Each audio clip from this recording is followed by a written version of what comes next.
So hey guys, welcome back to another video. আৰু আজিৰ এই ভিডিঅ'টোত মই লৈ আহিছোঁ আৰু এনেকুৱা কিছুমান অদ্ভুত নজনা কথা যেবিলাক আপোনালোকে আগতে জনা নাছিলে। তেনেহলে এই নজনা কথাবোৰ জানিবলৈ হলে এই ভিডিঅ'টো হেকলৈকে চাই থাকিব। Let's get started. Number 1, আপোনালোকে এটা কথা জানেনে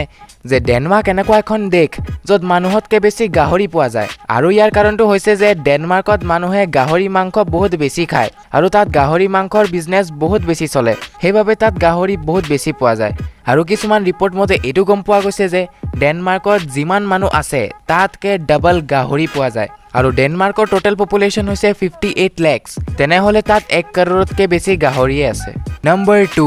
আপোনালোকে জানেনে যে বিৰাট কোহলি এনেকুৱা এজন প্লেয়াৰ যোনে আজিলৈকে এবাৰো অকশ্যনে হোৱা নাই IPLত আৰু তেওঁ 2008 পৰা 2021 লৈকে অকল এটা টিমতে খেলি আহিছে আৰু তেওঁ আজিলৈকে এবাৰো টিম চেঞ্জ কৰা নাই তেওঁ 2008 পৰা এতিয়ালৈকে অকল RCB টিমতে খেলি আহিছে আৰু বিৰাট কোহলিক বাদ দি IPLত এনেকুৱা কোনো প্লেয়াৰ নাই যোনে নিজৰ টিম এবাৰো চেঞ্জ নকৰাকে আছে Number 3, আপোনালোকে তো জানে যে স্পাইডাৰ মানে মকৰাই জাল বনায় কিন্তু আপোনালোকে এটা কথা জানেনে যে এটা মকৰাই একো খাবলৈ নেপালে হি নিজৰ জালবোৰকে খাই পেলায় যাতে হি আৰু বেছি জাল বনাব পাৰক আৰু তাৰ পেটত যিমানবোৰ খানা বাকি আছে সেইবিলাক যাতে ৱেষ্ট নহওক সো এইবিলাকে আছিলে কিছুমান অদ্ভুত নজনা কথা যেবিলাক আপোনালোকে মোৰ ভিডিঅ'টো চাই তেওঁলোকে জানি গ'ল চাকে তেনেহলে ভিডিঅ'টো ভাল লাগিছে যদি লাইক কৰিব বেয়া লাগিলে ডিসলাইক কৰিব আৰু মত খালে কি হয় এটো জানিবলৈ হলে লেফট সাইডৰ ভিডিঅ'টো ক্লিক কৰিব আৰু জাপানৰ বিষয়ে কিছুমান অদ্ভুত নজনা কথা জানিবলৈ হলে ৰাইট সাইডৰ ভিডিঅ'টো ক্লিক কৰিব তেনেহলে মোৰ নাম দীপন আপোনালোকে চাই আছে ওকে দীপন লগ পাম আৰু এটা ভিডিঅ' তেতিয়ালৈকে